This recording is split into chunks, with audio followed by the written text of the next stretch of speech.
오늘 초하루도 아니다. 안식일도 아니다. 근데 왜 가려고 하는 평안입니다. 참 여인의 믿음이 있었던 것 같아요. 큰일 났으면 이게 아니고 지금 앞뒤 뭐 정사든 따질 게 아닙니다. 이게 아니고 이 여인이 했던 말이 참 여러분 이게 우리가 가져야 되는 아무리 힘들어도 평안을 놓치면 안 됩니다. 오늘 성경을 보면 이렇게 이야기해요. 23절에 한번 볼까요?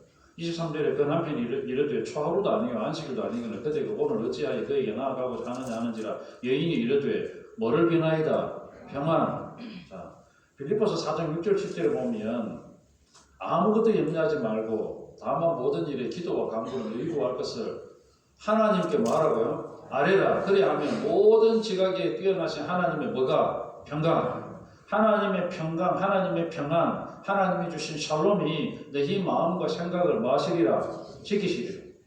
사랑하는 여러분, 자 우리의 마음이 평안하다, 우리의 생각이 평안하다 그러면 우리가 하는 일들이 평안해요. 그런데 우리의 생각이, 우리의 마음이 불안하다. 그럼 여러분 어떨까요? 손에 일이 잡히는가요? 안 잡힙니다. 여러분의 마음이 불안하다, 여러분의 생각이 지금 불안하다, 염려가 가득 찼다. 손에 일이 안 잡힌다고 이야기합니다. 머릿속이 복잡하다. 그럼 잠이 안 오잖아요. 마음에 한없이 불안하다 이러면 아무것도 안 돼요. 시간이 가는지 누가 사람이 오는지 이게 밥을 먹는데 밥 맛을 못 느낍니다. 저희 어머니하고 아버지가 한 번씩 이런 이야기 하더라고요. 오늘 밥을 먹는데 모래알을 씹는 것 같다. 모래알을 씹는 것 같다. 그런 말을 가끔씩 하시더라고요.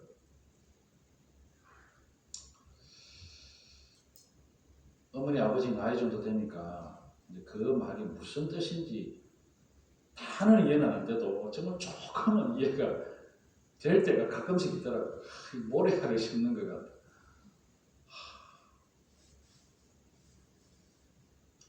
그럴 때가 있어요. 그럴 때는 어떻게 해야 되나요, 여러분? 그럴 때 우리의 마음속이 평강, 하나님의 평안, 그것이 우리의 속에 꽉 채워지도록 뭘 해야 될까요? 다만 모든 일에 기도와 간구로 너희 구할 것을 하나님께 뭐하라? 아뢰라. 하나님께 기도하라.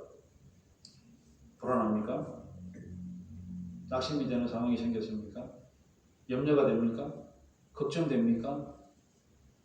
뭘 해야 될지 전혀 감도 없습니까?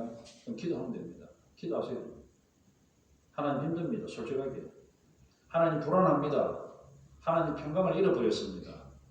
하나님 답답합니다. 솔직하게 기도하시면 됩니다. 오늘 여기에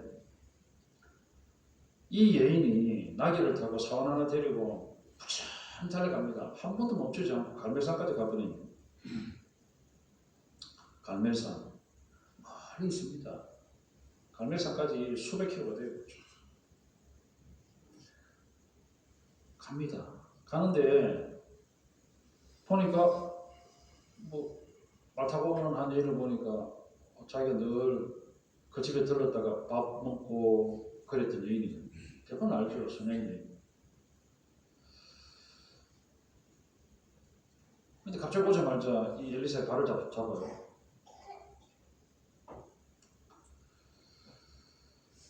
묻습니다. 아빠 잘 계시냐? 네, 잘 있습니다. 내 남편 잘 있나? 평안합니다. 아이가 평안하냐? 평안합니다. 아이가 평안합니까? 아이 죽었습니다. 참 이 여인의 대답이 진짜 멋있습니다. 이게 평안입니다. 그렇게 절박한 상황 가운데에서 자기의 마음이 평안하지 않다 할지라도 자기 입으로 평안입니다 라고 선포할 때 자기 마음이 어떻게 될까요? 하나님 평안을 주시겠죠. 믿은 대로 되잖아요. 말한 대로 되잖아요. 하나님은 어떻게 한다 그랬습니까? 내 귀에 들린 대로 내가 말하리라, 시행하리라. 평안입니다. 저는 이거 읽을 때 울고 싶었습니다. 평안입니다. 안 평안한데, 힘든데, 애가 죽었는데, 여러분 애가 세상을 떠났다 생각해 보십시다. 이게 평안입니까? 아무것도 눈에 안 들어옵니다. 손은 덜덜덜 떨릴 겁니다. 말이라도 제대로 하겠습니까? 안 나옵니다. 아무 말도 못하고 그냥 눈물만 줄줄줄 흘릴 겁니다. 평안입니까? 평안 아닙니다. 그런데 이 여인은 평안입니다.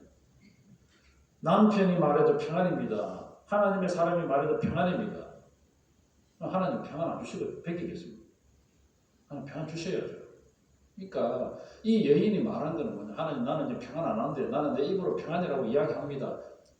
내 남편도 이 상황을 들으면 평안하지 못합니다. 나도 지금 평안하지 않습니다. 내 아기들 지금 죽었습니다. 우리 집은 평안이 사라졌습니다.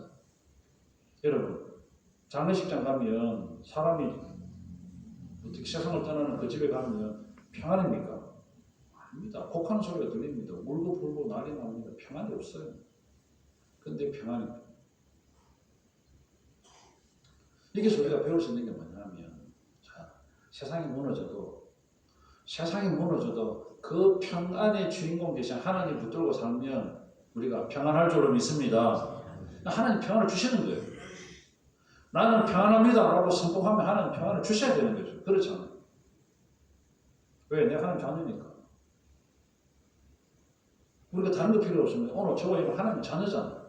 하나님의 자녀가 지금 힘들고 괴롭고 답답한 하나님 아시잖아요. 그런데 그 자녀가 나는 평안합니다 라고 선포를 해버리잖아요. 그럼 하나님께서 이런 보게 믿음이 보통 믿음이 아니네. 산을 옮기는 만한 믿음이네. 그럼 여러분 산을 옮길 만한 믿음, 이 산을 들어서 저 바다에 빠져라 해도 겨자 산을 만한 믿음이 있어도 이 산을 들어 저 바다에 던져져라 해도 던져진다 했는데 평안이 아닌데도 불구하고 산더미 같은 바위 같은 그러한 믿음을 가지고 평안입니다 라고 말을 하는 그 수냄 여인에게 하나님께서 평안을 가져다 주시지 않겠습니까? 당연히 가져다 주시죠. 오늘 이 평안입니다 그랬거든요. 그런데 말을 하고 난 다음에 엘리사의 발을 꼭 껴안아요. 뭘까요? 엘리사도 이제 힘들잖아요. 뭔가 사정은 있는데 하나님께서 자기한테 말씀을 안 해주셨고 오늘 성경에 뭐 그렇게 기록하거든요. 참 재밌는 편이에요. 오늘 성경 한번 볼까요? 27절 산에 이르러 하나님의 사람에게 나아가서 그 발을 앙은지라 게하시가 가까이 와서 그를 물리치고자 하며 하나님의 사람이 이르되 뭐라고 하나님을 가만두라. 그의 영혼이 괴롭다. 그러니까 그의 영혼이 괴롭다. 그런데 하나님께서 내게 숨기시고 말씀하지 않으셨다. 이 영적인 사람은 알잖아요. 딱 보는데 그의 마음이 괴롭다. 그런데 하나님께서 뭔가 나한테 말씀을 안 해주셨다. 숨기시고 계신다. 영적으로 하나님의 사람다워요. 엘리사는 참 멋진 사람. 하나님께서 뭔가 지금 숨기고 계신다. 그럼 여러분 엘리사는 뭐였을까요? 이게 기록은 없습니다. 그럼 여러분 하나님께서 숨기시고 계신데 그럼 엘리사가 알 수 있는 방법은 뭘까요? 묻는 거잖아요. 엘리사 하나님 아닙니다. 그렇잖아요. 하나님 아닌데 어떻게 하나님의 마음을 알겠습니까? 하나님의 의도를 알겠습니까? 하나님의 계획을 알겠습니까? 하나님께서 지금 하시고자 하는 그런 모든 일들을 어떻게 인간이 그 하나님의 뜻을 알고 계획을 알고 하나님의 목적을 알겠습니까? 모르잖아요. 그럼 어떻게 했을까요? 저는 기도했어요. 생각. 왜? 엘리야, 자기의 선생님 엘리야가 늘 기도했잖아요. 갈멜산 꼭대기에서 어떻게 했습니까? 자기 머리를 무릎 사이에 7번 넣고 기도했던 엘리야 아닙니까? 엘리야. 그 선생님의 그 제자 기도했겠죠. 하나님 뭘 숨기십니까? 하나님 하시고 나는 게 뭡니까? 하나님 어떻게 할까요? 계속 물었겠죠. 근데 하나님께서 말씀 안 해주셨을 수도 있잖아요. 그럼 내가 어떻게 할까요? 그럼 선생님 집에 가야죠. 제일 먼저 자기 지팡이를 게하시한테 주고 빨리 가져가라. 그리고 이 지팡이를 그 애 얼굴에 올려놔라. 가까이 올려놨는데 깨지도 않고 듣지도 못하고 가만히 있습니다. 자기가 방에 들어갔죠. 애가 죽었어요. 그 위에 올라갑니다. 눈을 자기 애 얼굴에 올리고 손을 자기 애 손을 잡고 기도하잖아요. 오늘 성경에 보면 기도하잖아요. 33절에 들어가서 문을 닫으니 두 사람 분의 엘리사가 여호와께 뭐하고? 기도하고. 애는 죽었습니다. 근데 참 재밌잖아요. 성경은 참 재밌게 표현해요. 끝났어요. 죽었어요. 32절에 집에 들어가 보니 아이가 죽었습니다. 자기의 침상에 눕혔어요. 자기 침상에. 자기가 늘 그 집에 가면 자기 방 하나 만들어주거든요. 그 엘리사가 오는 거라고 수냄 여인이 그것도 다락 위에다가 그 담장 위에다가 다락방 하나 만들어줬어요. 그 자기 침대에 눕혀놓은 거예요. 하나님 앞에 간절히 기도했습니다. 죽었는데도 기도해요. 안 되는 듯 기도